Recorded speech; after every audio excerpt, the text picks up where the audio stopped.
Welcome to The Explainer. Today, we are diving into a truly fascinating academic thesis, one that proposes a completely radical new history of our world. The argument? That wasps and fungi have been the secret architects of human civilization. Yeah, you heard that right. Okay, let's jump right in with a quote from Charles Darwin himself. He was deeply troubled by the parasitic wasp.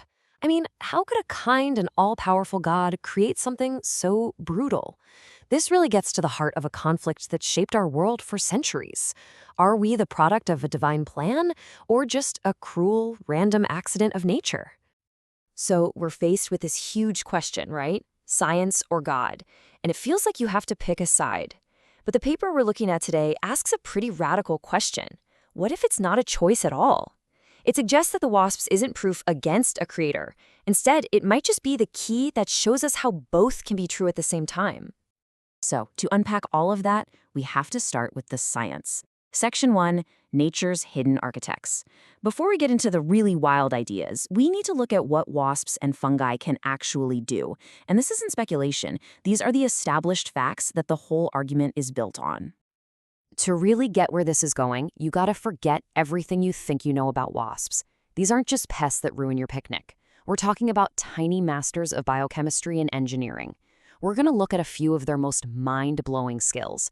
They're yeast carriers, solar converters, ink makers, and even genetic engineers. Okay, so let's start with yeast. You know, the magic stuff that makes bread rise and gives us beer. Well, get this. Long before any human ever thought to cultivate yeast, social wasps were already on it. They literally carry the microbes in their gut to keep it safe all winter. Think about that for a second. They were the original keepers of the leaven, doing it all on their own. Now, this next one sounds like something straight out of science fiction, but I promise you it's real.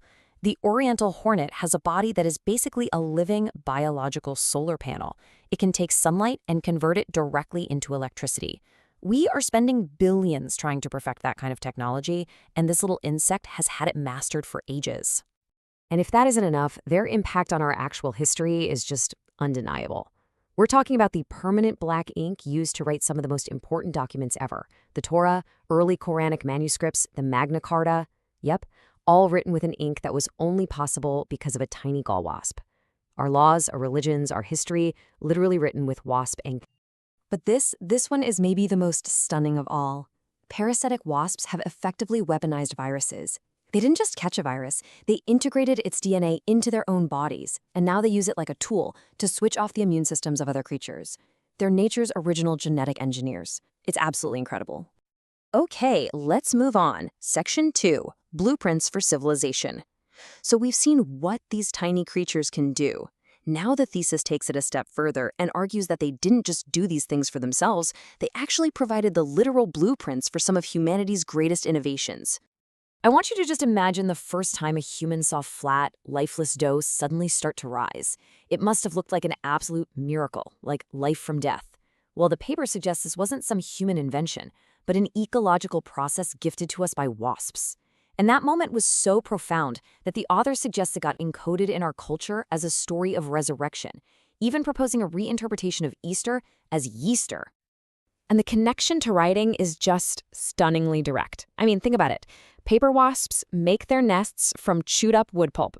And what do? We make paper by processing wood pulp. It's the exact same idea. So they didn't just give us the ink to write with. They gave us the blueprint for the paper to write on. The medium and the message, all delivered by the same organism. This brings us to Section 3, Myths Encoded in Nature. And this is where the whole framework takes its most speculative, but maybe most fascinating leap.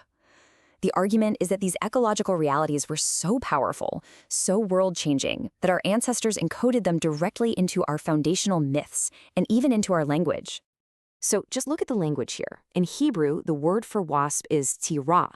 Now, using an ancient system called gematria, where letters have number values, that word adds up to 365, the exact number of days in a solar year. A coincidence? Maybe. But then you look at the Hebrew word for creation, yetzirah. It literally has the word for wasp, sirah, right there inside of it. The architect is named inside the act of creation. That is pretty wild. So then what about angels? The Bible describes the seraphim as having 6 wings, and their name means burning or venomous. Now, the paper asked us to look at that biologically. What has a 6-part body plan and delivers a burning, venomous sting? A wasp.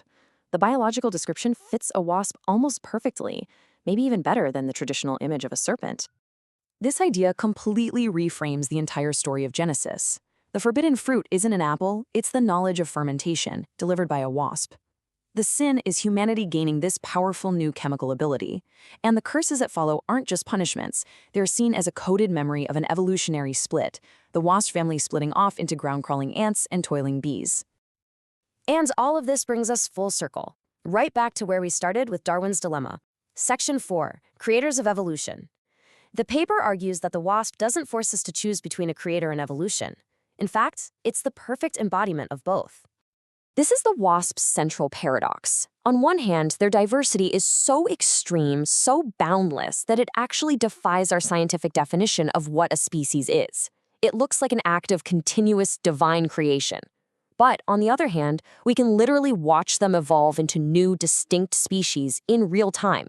They are both creation and evolution happening at the same time. So, the ultimate synthesis, the final point of the paper, is this. Wasps are not just products of evolution, they are creators of evolution. By domesticating viruses and using them to genetically engineer other organisms, they are actively directing the course of life on Earth. They aren't just passengers, they are agents of evolution itself. And by re-examining our world through this lens, we're really left to wonder, aren't we? What other profound connections between our culture, our myths, and the natural world are just hiding there in plain sight? What other silent architects of our world have we simply failed to see?